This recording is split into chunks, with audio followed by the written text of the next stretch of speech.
Oh yeah, all singing and dancing all right. What you're looking at here is an excellent quail feeder. G'day, I'm Mark from Self Sufficient Me, and in this video I'm going to show you how I converted this useless but expensive chicken feeder into one of the best quail feeders you'll ever see. Let's get into it.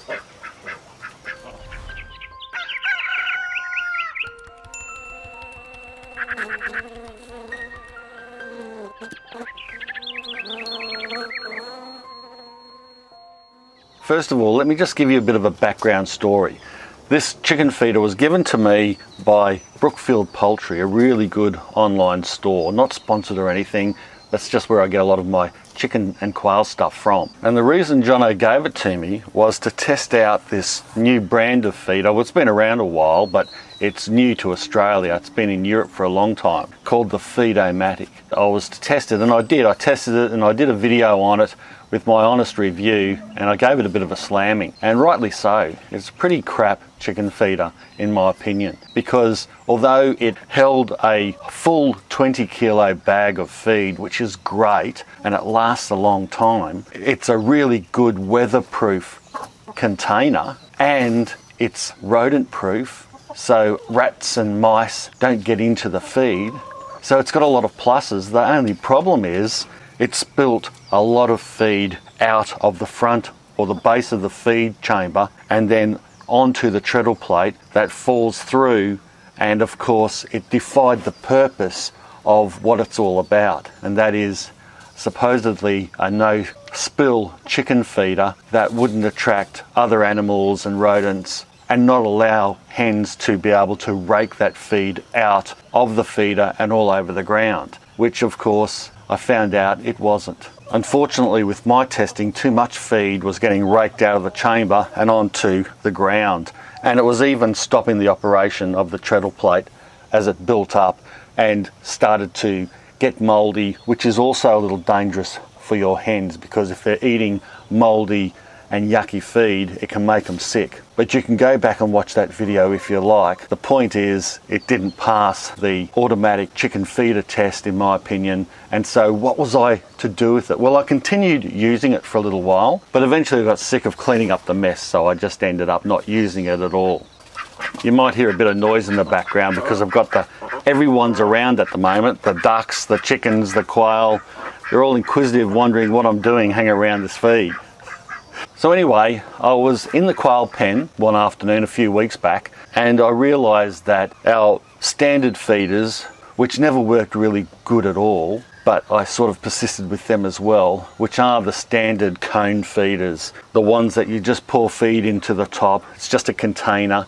They work all right. Some of the other feeders are good, like the long trough feeders and the smaller container feeders, but they also allow feed to be thrown around and raked out as well. Even though they do just have the holes, I find that it still creates a bit of a mess. Anyway, I had a galvanized metal one that had rusted out, and it was time for it to be thrown out. And I was wondering, what do I replace it with? And then it struck me, I've got this chicken feeder here. I wonder if I could convert it into a quail feeder, and that's exactly what I did.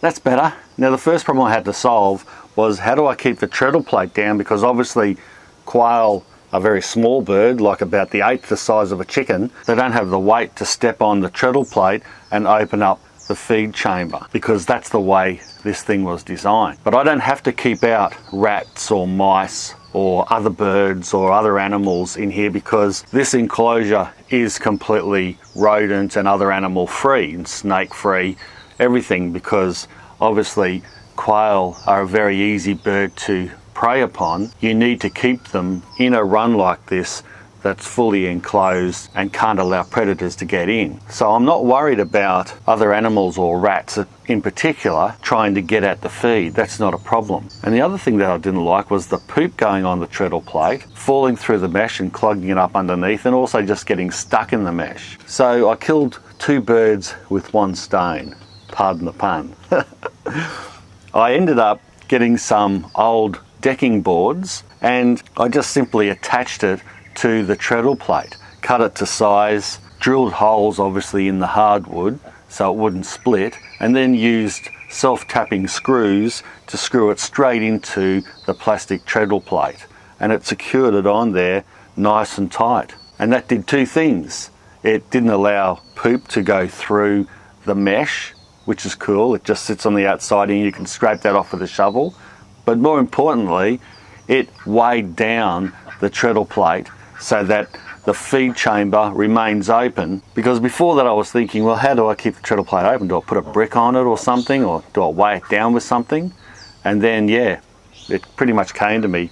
Put down some decking boards and Bob's your auntie. Those boards did a third thing, and that was raise the height of the plate so that when the quail, a much smaller bird, was coming up to the feed area, they could actually properly feed without straining their neck or rubbing their neck. In other words, those boards propped up the height enough so that the quail could reach the feed. The other thing this feeder came with was the so-called anti-rake device that went along the front of the feed chamber. This was a thin attachment that you could take off if you wanted to, but it was there designed to stop the hens raking out the grain over onto the treadle plate or onto the ground. Didn't work very well, obviously, but I needed to remove it because it was still too hard for the quail to be able to get their head over and neck over to reach the feed properly. The quail have almost a perfect access and height to be able to get the feed. There's one going in there now. They're a bit wary of me because I'm sitting right next to the feeder, of course. But so she's sounding a little bit nervous, making a funny frog sound. But it's made it a perfect height, and it really is an excellent feeder.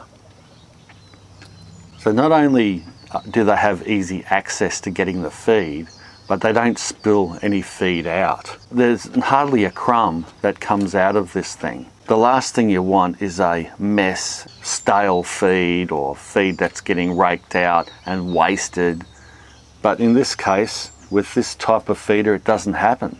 And so now that I solved the problem of feed wastage, because quail don't waste the feed or don't feed exactly the same as chickens, the rest of the features on this feeder now really add to it. It's got an excellent angle inside. It can take a whole bag of feed, and with that really good angle, you got quail feed that can be a much smaller pellet than chicken, and sometimes you can mix in soy and other things, soy meal, and it can get quite powdery. That can sometimes in other feeders stick to the sides, especially if it's not steep enough to be able to just naturally use gravity and feed into the feed chamber. But this has got a really good design for that. I'm rapt that I was able to upcycle this, this expensive feeder, upcycle it to be now used for my quail, and not only just be utilised, but be really happy that it solved several problems for me. Feed spill,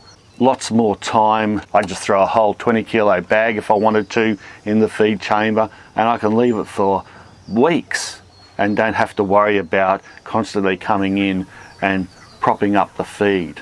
I'd have to say it's almost worth buying something like this on purpose to convert pretty simply, like I've just done, in a matter of minutes, so that it can be used for quail instead of chickens. Why not? This has been working perfectly for us over this last month, and I expect it's going to continue to do a great job. Anyway, I hope you enjoyed this video. If you did, make sure you give it a big quail thumbs up. Share the video around and subscribe to the channel if you haven't already. I don't do a whole lot of poultry videos. I do them occasionally because most of my subscriber base like the gardening videos, and that's what they're subscribed to the channel for. However, I have to say, poultry go hand in glove with gardening. So that's why I like to bring you some of these videos occasionally on poultry, so that you can see where they all fit together. Thanks a lot for watching. Bye for now.